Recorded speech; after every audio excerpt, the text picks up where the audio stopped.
Bukan ini loh ya. Coba cari di Google-nya. Ketik di Google, nanti dia keluar 2 ayat ya. Orang-orang Yahudi, Nasrani, Sabiin masuk surga. Coba gitu ketik dulu ya. Jadi gitu ya penjelasanku ya. Penjelasan gitu Kang Mas Oskis ya, sabar ya, nanti aku jelaskan dan pertanyaanmu istimewa ya. Aku ulangi tadi kembali yang tadi sebelum kita masuk ke topik. Gus Putih orientasinya begitu ya. Sudah aku bilang, nggak ada makan siang yang gratis. Gue belak-belakan aja kalau ngomong, tapi gue punya aturan. Nggak gue asal terima aja ya. Jangankan gue ya. Dulu sih pernah gue diisukan, tapi ya gue alhamdulillah aja diisukan bagus. Katanya tiap bulan nerima dari YouTube 10 juta, subhanallah. Kalau 10 juta tiap bulan kan studio dakwahnya sudah berdiri dengan megah. Tapi ya aku anggap itu doa lah ya, nggak apa-apa gitu ya. Aku anggap doa. Padahal ya enggak jauh. Bahkan 6 bulan nggak dapat apa-apa. Bahkan kadang-kadang nggak dapat. Itu sering. Karena itu tahu. Karena itu aku biasanya tanya karena itu tak suruh lihat. Aku nggak punya waktu untuk melihat gitu. Ya. Jadi jangankan gue yang pribadi. Sebuah lembaga besar, lembaga dakwah Islam tertua dan itu terbesar dan terkaya itu masih membuka donasi kok. Di sini bangun masjid mewah mereka masih buka donasi per meter 3 juta. Nggak apa-apa selama semua itu digunakan secara bertanggung jawab gitu loh. Karena kita itu bukan nabi. Iya, kalau nabi yang tidak menerima upah atau gimana gitu-gitu. Nabi itu sudah dijamin. Makanya kalau ditanya apa kerja Kanjeng Nabi Musa setelah dia berdakwah, apa kerja Kanjeng Nabi Isa dari usia 30 sampai ke 30 tahun? Nggak ada kerjanya. Apa kerja Kanjeng Nabi Muhammad? Nggak ada. Berdagang kan pada waktu sebelum jadi Nabi. Apakah setelah jadi Nabi, jadi Rasul terus ke Blangsak sampai ke Sam sana dagang lagi? Kan enggak. Tapi kehidupan mereka sudah, karena mereka memang kekasih-kekasih Gusti Allah anggu. Allah sudah tanggung gitu loh. Sementara kita kan masih banyak dosa. Mau seperti Nabi ya nggak iso lah. Ya kalau bisa seperti Nabi sih ya alhamdulillah gitu loh. Ya, jadi supaya jangan ada kesalahan persepsi di antara kita. Gue ngomong belak-belakan gitu. Lu mau ngaji di sini monggo, nggak mau minggat nggak apa-apa. Ya, nggak ada masalah gitu. Ketemu tuh? Bismillahirrahmanirrahim.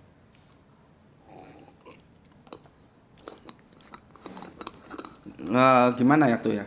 Aku mau kasih komentar. Karena kalau perintahnya salah juga nggak ketemu itu ayat gitu ya. Tapi ya sudahlah, intinya gini teman-teman ya. Surat Al-Baqarah 62 itu substansinya sama, ada satu lagi di surat lain ya. Gue nggak tahu, gue lupa ya. Yang begini ya. Orang Yahudi, orang Nasrani, orang Sabiin akan mendapatkan balasan dari Rabb mereka bila mereka beriman dan beramal baik. Itu turun 2 kali ya. Dan yang satu di Al-Baqarah 62, yang satu di apa gue lupa. Gara itu tak suruh cari belum ketemu ya. Nanti kalau ketemu tak sampaikan. Itu ayat selalu dikapitalisasi oleh orang-orang liberal untuk mengatakan semua agama sama. Itu yang mau sampaikan ya. Oke. Kita sekarang ke sini. Kita sekarang ngaji. Ya, itu Mas Oskis ya, insya Allah nanti aku jawab. Oke. Ya, janji Allah ya. Kita kemarin kan di sini. Ya. Di seri awal ya, bahwa Allah itu adalah zat yang tidak pernah mengingkari janji. Ya. Ketemu? Nah, betul tuh di surat 5. Gini Kang Mas, di surat 5-nya begini. Langsung bahas anunya, terjemahannya ya. Supaya waktunya cukup. Sesungguhnya orang-orang yang beriman, orang-orang Yahudi, Sabiin dan orang-orang Nasrani, barang siapa beriman kepada Allah, kepada hari kemudian dan berbuat kebajikan, maka tidak ada rasa khawatir padanya dan mereka tidak bersedih hati. Gitu. Ya. Itu di surat 5 ayat 69 ya. Tak tulis di sini lah. Surat 5 69. Itu satu substansi dengan surat 2 berapa tadi yang dinukil? 62. Surat 2 62. Ini satu substansi nih ya, coba kita lihat.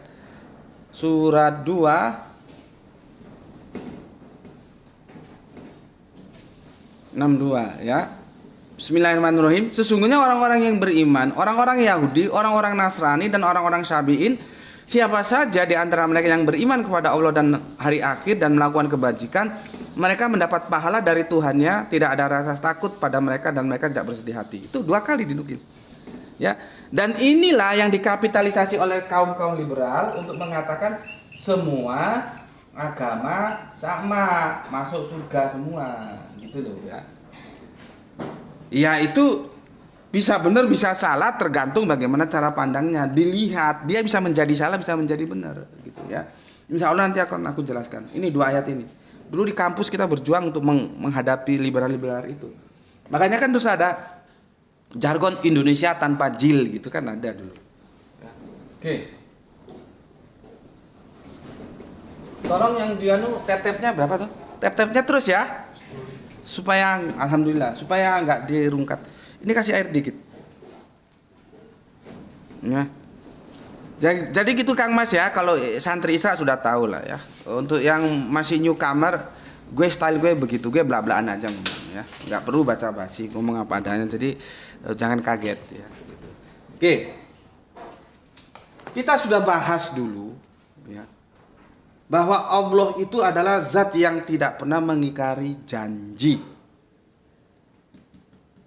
Ya. Lalu berikutnya, janji Allah. Apa sih yang dijanjikan Allah? Sebetulnya banyak, tapi gue ambil yang penting-penting aja. Kita menukil ke Al-Ashab surat 59 ayat 7 dan 8. Ayat 7 ya. Aku pakai zaro aja ya, tidak pakai terjemahan atom, nanti ribet nanti. Zaro itu artinya benda terkecil.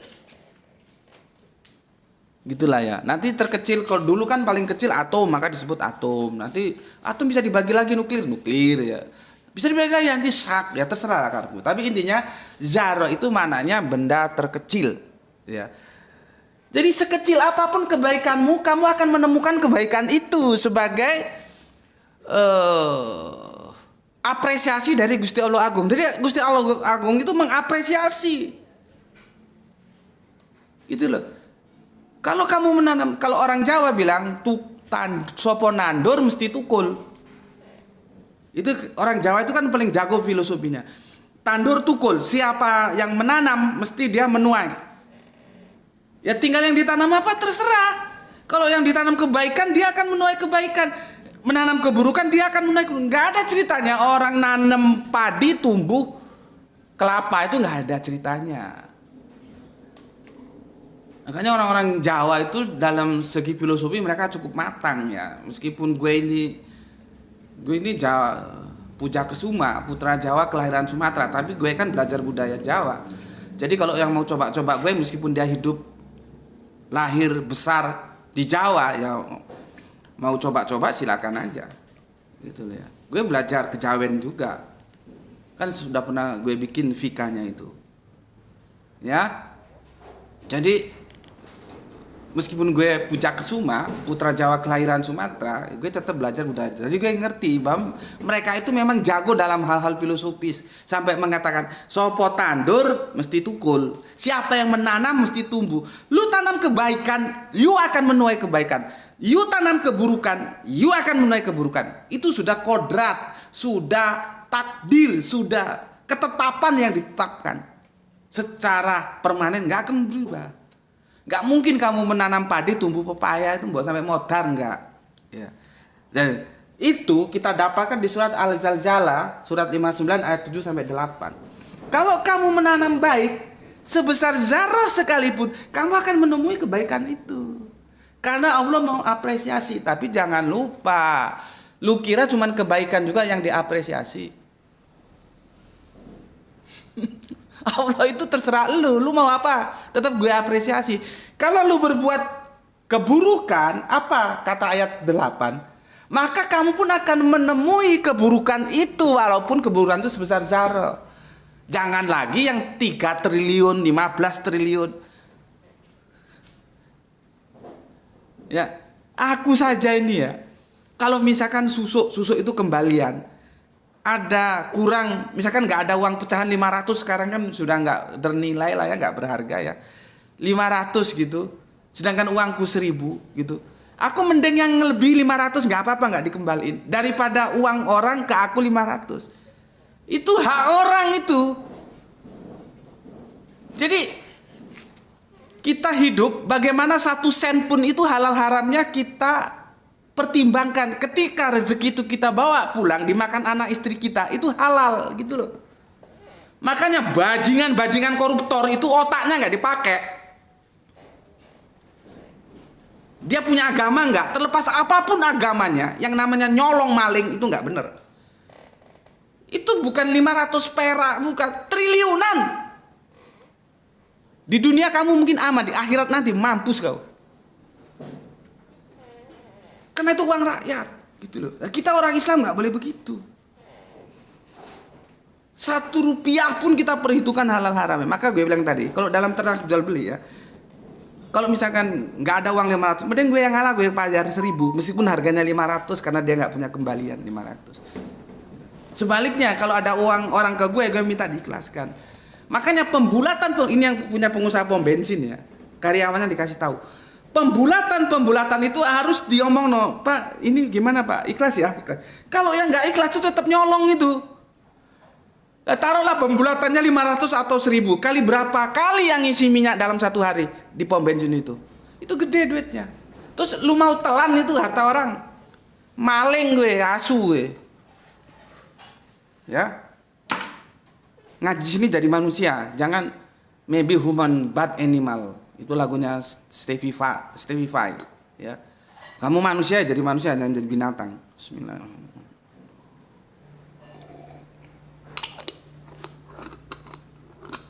Oke, di surat 7-8 sudah aku jelaskan ya. Allah itu jadi gini, kalau bahasa aku ya, gue sih gimana elu aja, tetap gue apresiasi. Kalau lu baik ya gue apresiasi baik, lu buruk gue apresiasi buruk gitu. Makanya setiap hidup itu kita hati-hati. Itu nanti konsepnya bagaimana kita memahami ihdinas siratal mustaqim. Bagaimana memahami meniti jembatan, kata orang Jawa, wot ogal akil, seperti rambut dibelah 7. Jadi tetap hati-hati. Cuman bagaimana orang mau paham, orang mustaqim aja diterjemahkan lurus, jadi kerok. Ya, oke. Terus di surat 3, ini gue review sejenak ya supaya nyambung gitu ya. Ya, dijelaskan orang-orang yang bertakwa itu yang punya hak atas surga. Orang-orang yang ingkar, yang kafir, yang mokong, nggak mau mengikuti dakwah kanjeng Nabi Muhammad, itu neraka. Loh kok gitu Gus? Ya memang begitu, agama itu nggak bisa rukun. Jadi bagi kami yang di luar Islam itu kafir, itu nggak punya hak surga. Loh kalau gitu, ya memang begitu akidahnya. Makanya gue bilang, ya agama itu nggak bisa rukun, masing-masing punya konsep yang saling tabrakan. Jadi solusinya yang rukun itu umatnya. Gue Islam nih ya, gue banyak teman pendeta, pastor. Tuh ambilin Injil Bapak yang Katolik, yang Katolik, bukan yang Protestan, yang Katolik. Di atasnya yang Injil Holy Bible merah itu, di atasnya yang merah itu. Di atasnya yang merah. Nah, ini Katolik, ini bukan deh, bawahnya. Sebentar. Ini ada Deuterokanonika enggak? Sebentar. Itu ada Deuterokanonika. Ini. Karena Injil gue banyak ya, jadi harus hati-hati. Nih. Nah, ini dari Romo. Jadi aku bersahabat baik dengan beliau ketika kami sama-sama diundang. Aku dari narasumber Islam, beliau dari narasumber, kalau bilang Kristen nanti sebetulnya Kristen juga, Katolik itu. Tapi kan enggak mau, ya sudah Katolik lah, nanti Protestan keberatan ya. Beliaunya dari Katolik, terus dari Protestan, dari Hindu. Waktu itu kami diundang FKUB, sepertinya begitu, di kampus Kanjuruhan. Nah, aku berkenalan, terus kami berteman baik, aku dikasih nih. Cuman karena beliau sibuk, aku memaklumi. Ketika aku datang ke gereja beliau, ada seperti gereja kan, kalau Katolik biasa ada gereja, ada rumahnya Romo gitu ya. ininya dititipkan di satpam, jadi aku nggak sempat ketemu karena beliaunya ada tugas luar gitu. Ini ada Deuterokanonika ini. Ini lihat ini. Ya, nih. Nah, itu ada Deuterokanoni. Jadi kitab Protestan dengan kitab Katolik beda. Kitabnya sudah beda, ada 10 kitab. Itu ceritanya gimana sudah aku jelaskan di fika-fika yang lain ya. Bagaimana itu apresiasinya dari si Martin Luther ketika dia membentuk Protestannya ya. Oke, ini tuh. Jadi yang bersahabat itu manusianya. Kalau agamanya nggak bisa, beda-beda. Ya, jadi jangan terus uring-uringan Islam kok begitu. Ya begitu aturan mainnya. Kalian semua yang di luar Islam itu kafir, nggak punya hak surga. Dan tolong jangan dipahami kafir itu ejekan, enggak. Justru yang bermasalah non Muslim itu nggak benar itu dari tinjauan bahasa nggak benar. Masa bahasa Inggris campur bahasa Arab, nonnya Inggris, Muslimnya Arab, kan jadi kacau itu. Dari segi aturan akidah juga nggak benar karena Allah sudah kasih untuk orang-orang yang menutup itu kafir itu artinya menutup terhadap ajaran Kanjeng Nabi Muhammad, dia disebut kafir gitu loh. Jadi jangan sok-sokan mau dirubah karena ewo pekewo, nggak ada ewo pekewo. Selama kita mampu menjelaskan gitu loh. Nah, ini teman-teman Kristenku, teman-teman yang lainnya yang di luar Islam tentunya akan bisa memaklumi ketika aku jelaskan kafir itu artinya menutup, bukan hinaan ya. Nah, orang-orang di luar Islam kafir itu tidak punya hak surga. Yang punya hak surga itu orang-orang yang bertakwa, artinya Islam seperti kami gitu loh. Itu ada di surat 3, 131 dan 132. Udah ya, sudah aku jelaskan ya. Jadi di seri berikutnya sudah aku jelaskan Allah tidak pernah mengingkari janji ya.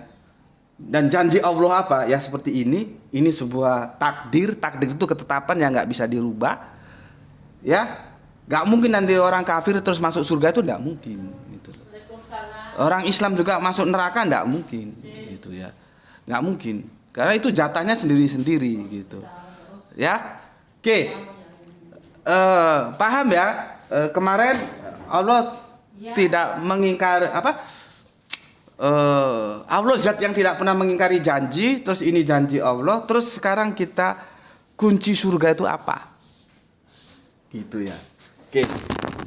Kita hapus ya. Tolong tab-tabnya dilanjutkan ya. Berapa lama tuh? Sudah 47 menit. Masih ada 15 menit ya. Oke, insyaallah bisa kelar hari ini ya. Sehingga kita besok bagaimana sebetulnya yang dibilang pasti masuk surga oleh pendeta itu tadi.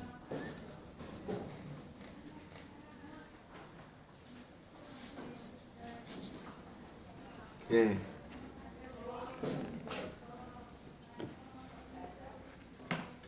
Aku keringkan dulu. Jadi ngerti kenapa orang Islam nggak mau ngomong kami pasti masuk surga, nggak ada ceritanya. Kunci surga sekarang.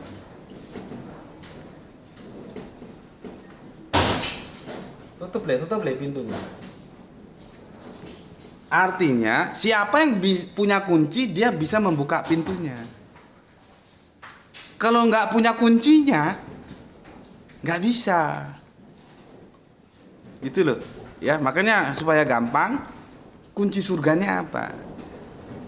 Kan Allah zat yang tidak pernah mengingkari janji, sudah kita bahas. Terus janji Allah apa?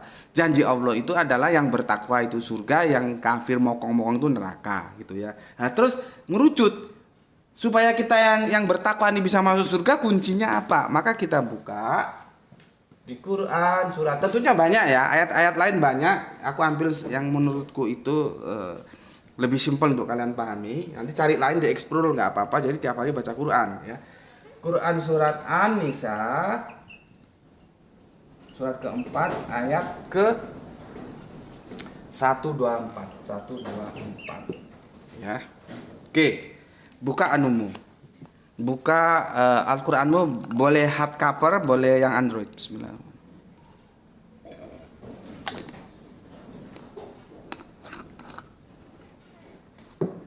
Silakan ya, yang hardcover juga boleh, yang Android boleh. Oke.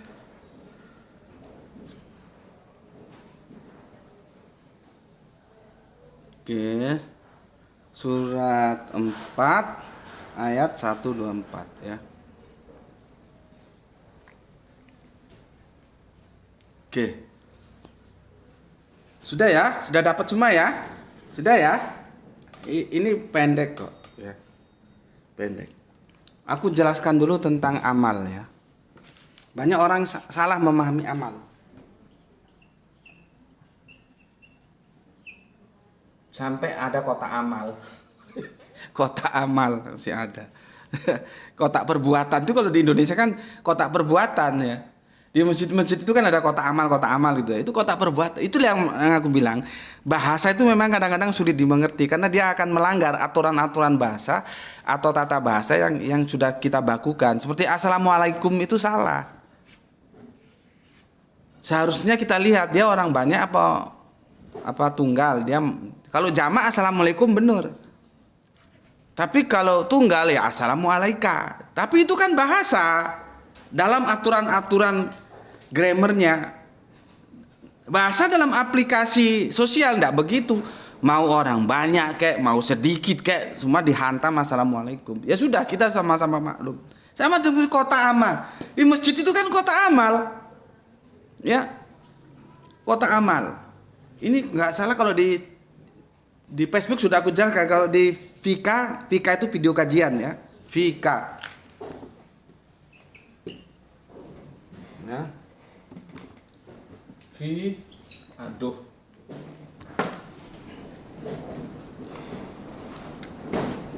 Vika video kajian. Entah aku sudah jelaskan entah belum. Karena apa? Orang menganggap amal itu mesti bagus. Belum tentu. Maka dibikin kota amal ya di masjid-masjid di mana-mana. Itu karena yang mungkin bahasanya sudah sedemikian rupa sih ya. Amal itu belum tentu bagus. Amal itu dibagi dua. Seperti iman itu juga belum tentu bagus. Ada iman hak, ada iman batil. Sudah kita bahas beberapa tahun lalu ya. Oh dia tuh orang-orang beriman. Iya, iman apa dulu? Ya, amal juga begitu. Kan kalau kita misalkan takziah ya, saudara kita yang mati itu ada yang komentar, insya Allah dia masuk surga. Karena apa? Karena amalnya banyak. Loh, amal banyak itu amal yang mana? Goblok. Amal yang banyak. Karena yang ada dalam otak masyarakat kita, kalau amal itu mesti bagus, itu loh yang salah. Amal itu belum tentu bagus. Ada amal baik, ya, ada amal buruk. Gitu loh ya. Jelas. Yang masuk surga itu ya amal baik. Kalau amal buruk ya enggak gitu loh. Jadi jangan ngomong udah insya Allah masuk surga karena apa? Amalnya baik, amalnya banyak. Sorry. Karena amalnya banyak. Sering kan kita ngobrol-ngobrol sama teman. Wah, kalau dia sih oke lah masuk surga. Kenapa? Amalnya banyak itu. Ya tunggu dulu amal yang mana gitu. Karena amal itu ada dua, ada amal baik, ada amal buruk. Dan masing-masing seperti yang tadi surat Al-Zalzalah diapresiasi oleh Allah, baik apresiasi baik, buruk apresiasi buruk gitu. Ya. Oke. Videonya kalau nggak salah Vikanya sudah ada nih, cuma tahun berapa juga lupa, cari lah nanti tanya sama santri Isra. Mereka akan bantu kamu ya. Oke, bismillahirrahmanirrahim. Wa may ya'mal minas sholati min zakarin au unsa wa huwa mu'minun fa ulaika yadkhulunal jannata wala yuhlamuna nakira. Aku baca ya. Dan barang siapa mengerjakan amal kebajikan, amal tadi aku jelaskan, amal ya, kebajikan, amal. Dia dijelaskan di sini bukan sembarang amal, amal kebajikan. Keindonesiaan kita begitu, amal kebajikan. Nanti ada bilang amal soleh ya sama. Ya.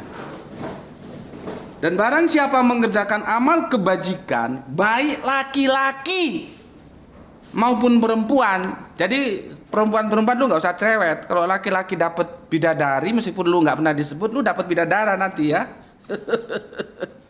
Nggak usah protes. Kenapa ya Al-Quran begitu ya kok dapat bidadari? Meskipun pemahaman bidadarimu itu mungkin besar masih mainstream. Apa itu bidadari? Itu sudah aku jelaskan, lihat video kajiannya. Fikahnya sudah tersedia. Ya. Karena selama ini Islam ini yang apologet ini kalau ditanyain bidadari cangkemnya goblok kabeh. Yang perawan-perawan, yang mutahharatun, suci itu bukan, ya perawan itu suci, tapi tidak yang suci itu harus perawan, hanya perawan saja. Sucinya itu yang dimaksud apa? Karena otakmu ngeres, jadi kamu anggap bidadari itu hubungannya ke seks doang. Lu goblok, Lihat bagaimana Gus Betik menjelaskan tentang bidadari, tentang hurun. Ya. Supaya kamu bisa menjelaskan kepada kafir-kafir yang suka mendiskreditkan surga gitu ya. Kembali lagi yang cewek nggak usah risau, meskipun nggak pernah disebut ya. Yang cewek dapat bidadara itu jangan khawatir. Kenapa begitu sudah aku jelaskan. Aku nggak mau jelaskan di sini, nanti kita akan menyimpang dari topik kita ya. Oke. Dan barang siapa mengerjakan amal kebajikan baik laki-laki dan perempuan sedang dia, lihat ini, iman.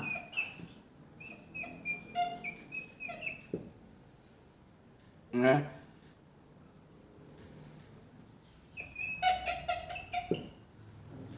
Ya. Maka mereka itu akan masuk ke dalam surga dan mereka tidak dijalimi sedikit pun. Akan masuk ke dalam surganya Gusti Allah Agung. Jannah. Nampak ini, Le? Jannah. Jadi, kunci surganya apa? Lu laki, lu perempuan, selama lu beramal kebajikan dan beriman baik, lu dapat ini. Jadi kalau ditanya kuncinya surga apa? Iman baik dan amal baik. Cuman kadang-kadang orang mungkin karena singkat ya, aku juga bisa memaklumi lah. Beramal dan beriman. Tuh. Nah, nanti ini ada kaitannya menjelaskan pertanyaannya dari Kang Mas Oskis tadi, tapi sabar Kang Mas Oskis ya. Nanti setelah aku menjelaskan bagaimana konsep dari Kristen kok bisa ngomong pasti masuk surga itu gimana? Apakah benar begitu? Apakah Alkitab memang menuliskan Kristen pasti masuk surga gitu ya, sampai kepalamu peok nggak lu dapatkan kata-kata itu gitu ya. Nah, ini supaya teman-teman Islam juga bisa memberikan jawaban yang argumentatif. Kalau ditanya apakah Islam pasti masuk surga, kenapa orang Islam nggak ngomong-ngomong aku pasti masuk surga? Nah, ini aku jelaskan. Ya. Kunci surga itu hanya dua, iman dan amal. You punya amal, tapi you tidak punya iman, nggak bisa. You punya iman, tapi you kagak beramal, beriman tok, solawat nggak pernah. Padahal Allah menjanjikan intan surullah yang surkum. Itu Al-Quran yang bilang. Kalau kamu membela agama Allah, maka Allah akan membelamu. Tapi kan kupingmu nggak tahu. Apakah sini kamu buka, sini juga kamu buka, masuk sini, keluar sini? Apa masuk sini terus kamu belokkan ke hati, ke otak? Gue nggak tahu. Jelas kok Al-Quran bilang intan surullah yang surkum. Tapi kalau untuk memberi untuk agama, untuk dakwah, lu seperti bambu ditarik dari ujung. Katanya mendiang Kiai Haji Jainuddin Abjad, supaya Allah, semoga Allah merahmatinya. Kita narik bambu dari ujung sulitnya mampus. Tapi kalau narik bambu dari pangkal itu gampang, karena ranting-rantingnya tidak menghalangi gitu loh. Jadi istilahnya narik bambu dari ujung itu kan bahasa kiasan Betawi ya. Sulit sekali gitu loh. Jadi kalian kalau untuk memberi untuk perjuangan agama Allah itu seperti mengeluarkan entah itu 100 kek, 200 kek, atau 50 kek, atau 1000 kek, itu seperti bambu ditarik dari ujung. Itu artinya apa? Sulit sekali. Gue tanya, lalu pernah baca nggak Intan Suruloyan Surkum itu?